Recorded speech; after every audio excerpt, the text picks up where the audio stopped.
ថ្ងៃនេះខ្ញុំបច្ចុប្បន្នមែនតើគ្រាន់តែក្រោកពីដំណេកភ្លាមគឺមានអ្នកសិនហ្គេខ្ញុំ80កូនសោខ្ញុំហ្មងចំប្រូណាដែលជាមានសង្សារទេចុះណាគេសិនឲ្យណ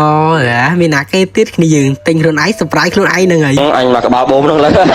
ឡូវយើងទៅប៉ែតែប៉ុណ្្នឹងបានហើយឥឡូវយើងមកមើលការចាប់ skin Odette Valentine របស់យើងវិញដោយថ្ងៃនេះខ្ញុំចង់ពី skin ចង់បាន Odette មួយទាំង Lancelot មួយតែកន្លែងនេះលុយមែនតើខ្ញុំដាក់ដល់ត្រង់នេះលេងបាន skin Popo and Koopa យកហ្មងក៏តាំងពីមុនតន់គេ reverse មកកន្លែង glitter ថ្មីនេះ account ខ្ញុំនេះគឺថាចាប់ glitter សំណាងយកហ្មងខែមុនតើបានឲ្យគេ skin Lapu glitter មួយឥឡូវនេះបាន Popo អីទៀតចំម៉ែសំណាងយកហ្មងឥឡូវយើងថតអ៊ូដាក់មើលមួយមើល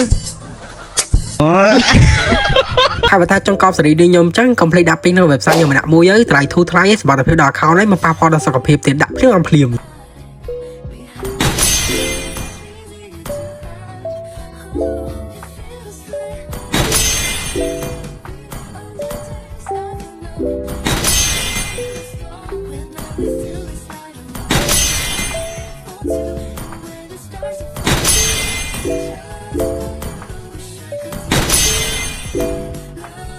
្ញុំនេះឥឡូវតែភ្លើតលឿនសវាយចុចភ្លេចមើលកន្លែងនេះឆឹងនេះគេឲ្យកូនសោ5ហើយគេឲ្យអាខនយើងនេះឡើង60ទៀតហើយឥឡូវចាំកែតិចតាឥឡូវយើងសុំធ្វើការភ្លុកសុំ Odette មុនសិនមកចាំយើងភ្លុក Lancelot តាមក្រោយអាយ៉ា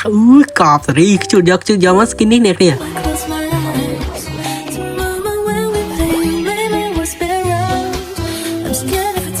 Each note carries my deepest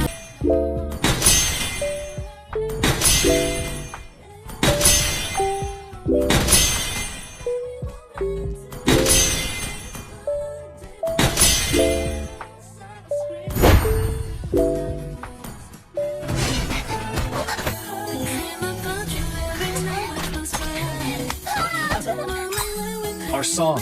carries the threads of fate that bind us.